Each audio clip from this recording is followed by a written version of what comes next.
Agora vamos ver o segundo animal e o segundo império. Vamos lá. A palavra de Deus continua dizendo, continua ensinando, continua mostrando para mim e para você. Agora no versículo 5, qual o segundo animal? Lembre-se que são 4. O segundo animal está aqui no versículo 5. Diz, continuei olhando e eis aqui o segundo animal, semelhante a um urso, o qual se levantou sobre um dos seus lados e na boca, entre os dentes, trazia 3 costelas e lhe diziam, levanta-te e devora muita carne. Um leão, primeiramente, com 2 asas, e agora um urso com 3 costelas na boca. Olha aqui, aqui você já viu o leão e agora o urso com 3 costelas entre os dentes. Este urso, ele representa o segundo império a dominar o mundo. E de acordo com a Bíblia e agora com a história, nós sabemos que o segundo império a dominar o mundo foi o Império Medo-Persa. O Império Medo-Persa foi uma aliança política entre a Média e a Pérsia. A Média e a Pérsia se uniram, formando um só bloco, um só poder, para derrotar a Babilônia, conquistar o poder e assumir a liderança. Foi exatamente isto que aconteceu. Vamos lá de novo, para que você possa ver isto de uma forma muito mais clara através da nossa tela. O urso, 3 costelas na boca, representa o Império Medo-Persa. O Império Medo-Persa invadiu a Babilônia numa noite em que a Babilônia estava numa noite de orgia, numa noite de festividades pagãs e de prostituição. Naquela noite, Deus se manifestou e também o Império Medo-Persa invadiu, conquistou, dominou e destruiu o poder da Babilônia. Como você pode ver, este urso com 3 costelas na boca, foi-lhe dito, levanta-te e devora muita carne. Isto significa que o Império Medo-Persa destruiu os 3 principais povos que ofereciam resistência ao Império. Por isso, 3 costelas entre os dentes. E então, o Império Medo-Persa, sob o comando de Ciro e Dario, eles dominaram o mundo. E o domínio foi de 539 a 331 a.C. E agora, nós vamos para o terceiro animal. O terceiro animal é curiosíssimo. Por quê? Porque ele tem algumas características na profecia que não são comuns. Vamos lá. A palavra de Deus em Daniel 7, a partir do versículo 6 agora. Nós lemos o versículo 4, o versículo 5 e agora vamos ler o versículo 6. O 6 diz assim, depois disto, eu continuei olhando e eis aqui outro, semelhante a um leopardo. E esse leopardo tinha 4 asas de ave e tinha também esse animal 4 cabeças. Que tal? Um animal estranho, não é? Um leopardo com 4 asas e 4 cabeças. Vamos dar uma olhadinha aqui. O terceiro animal, o leopardo, com 4 cabeças e 4 asas, ele representa o terceiro império mundial. E é muito interessante porque a Bíblia o descreve com essas características estranhas. Um leopardo com 4 asas e 4 cabeças não existe. Mas a Bíblia menciona. Você pode perceber que o livro de Daniel traz um verdadeiro zoológico profético, é ou não é? Mas nós vamos agora saber detalhes deste animal do leopardo, que representa o terceiro império que conquistou o mundo, que dominou politicamente o nosso mundo. E esse terceiro império foi a Grécia. O leopardo, portanto, ele simboliza a Grécia. A Grécia de Alexandre o Grande conquistou os medos e persas, conquistou o mundo.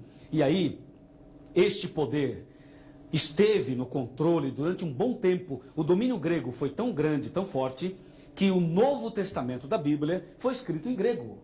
Alexandre o Grande foi o mais jovem de todos os imperadores destes 4 impérios mundiais. Curiosidades. Por que o leopardo tem 4 asas? Ora, se o leão tinha 2 e representa a rapidez de conquista, imagine o leopardo com 4. Significa que a Grécia dominaria o mundo em menos tempo, com muito mais rapidez. E as 4 cabeças? As 4 cabeças representam 4 generais, 4 homens de confiança de Alexandre. Cabeça é que domina o corpo. Cabeça, aquele que pensa, aquele que monta uma estratégia, que administra uma situação. Então, as 4 cabeças do leopardo significam que Alexandre o Grande tinha 4 homens que eram os cabeças da Grécia, os estrategistas da Grécia. Esses 4 cabeças, esses 4 homens são Cassandro, Lisímaco, Seleuco e Ptolomeu.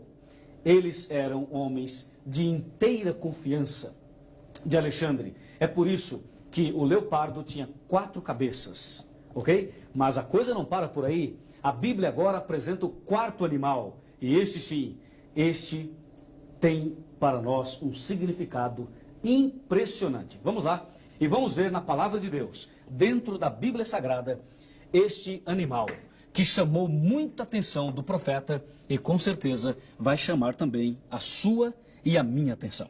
Daniel 7, versículo 7, está escrito assim: Depois disto, eu continuava olhando nas visões da noite, e eis aqui o 4º animal, terrível, espantoso, sobremodo forte, o qual tinha grandes dentes de ferro. Ele devorava, fazia em pedaços, pisava aos pés o que sobejava, era diferente de todos os animais que apareceram antes dele e tinha 10 chifres. E mais, no versículo 9, ou melhor, no 8, depois o 9, o 8 diz assim: Estando eu a observar os 10 chifres, eis que entre eles subiu outro chifre, pequeno, diante do qual 3 dos 10 foram arrancados. E eis que neste chifre havia olhos como os de homem.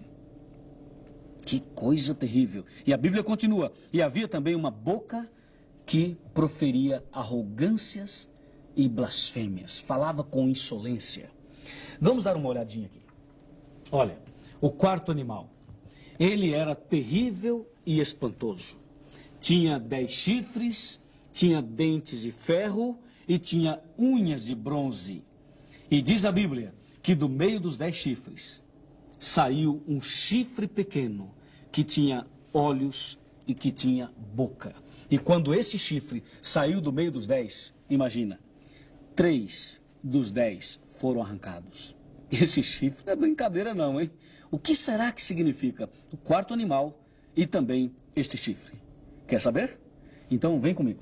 Eu vou te mostrar, de acordo com a palavra de Deus, o que este 4º animal significa e também esta ponta pequena. A palavra de Deus é muito clara. Em Daniel 7, 23, você pode ver aqui, em Daniel 7, 23, dizendo: o 4º animal será um 4º reino na terra. E todo mundo sabe que o 4º reino a dominar o mundo foi Roma. Portanto, esse bicho feio que você está vendo aqui, este animal terrível que você está vendo aqui, representa o Império Romano. E o Império Romano dominou o mundo durante um longo período de tempo. Nós vamos recapitular as datas em que os impérios dominaram, para que você possa chegar até o Império Romano. Vamos recapitular algumas coisas. O leão representa a Babilônia, e Babilônia dominou de 606 a 539. Depois, o urso, que representa o Império Medo-Persa, e o Império Medo-Persa dominou de 539 a 331. E depois temos o leopardo, que representa a Grécia.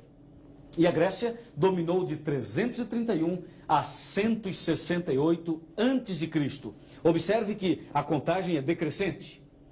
Mas chegamos finalmente ao 4º animal, que representa, já sabe? Roma. Representa Roma. Pois é, Roma esteve no poder o maior período, esteve dominando de 168 a.C. até o ano 476 depois de Cristo. Já imaginou? Quando Maria ficou grávida, quando Jesus nasceu, quando os discípulos estavam aqui, quando Jesus morreu na cruz, era Roma que estava no poder. E lembre-se, Roma é representada por esse bicho feio que você está vendo aqui. E ele tinha 10 chifres. E do meio dos 10 chifres saiu um chifre pequeno. E esse chifre pequeno, tinha olhos e tinha boca que falava com insolência. O que isto quer dizer? O que isto significa? Você quer saber, não quer? Claro, é por isso que você está aqui comigo. Então vamos agora mergulhar profundamente no oceano da profecia. Vamos lá. Os detalhes você vai ter agora dentro da palavra de Deus, da Bíblia Sagrada. Veja aqui, nós já lemos o versículo 8, dizendo que uma ponta pequena iria surgir, e esta ponta pequena tinha olhos e tinha boca. Mas agora nós vamos tirar a prova dos 9. Será que tudo que falei e mostrei na Bíblia e mencionei da história, será que tudo isso está de acordo com a Bíblia? Confira Daniel 7, versículo 17. Aqui diz: estes grandes animais, que são 4, representam 4 reis que se levantarão da terra. Viu? A Bíblia comprova o que acabamos de falar. Os 4 animais são 4 reis e também 4 reinos, porque todo rei tem o seu reino e todo reino tem o seu rei. Repetindo, Babilônia, Medo-Persa, Grécia e Roma. Os seus reis, Nabucodonosor, Ciro e Dario, Alexandre o Grande e César, vários Césares, que dominaram Roma, que conquistaram, que estiveram ali como imperadores.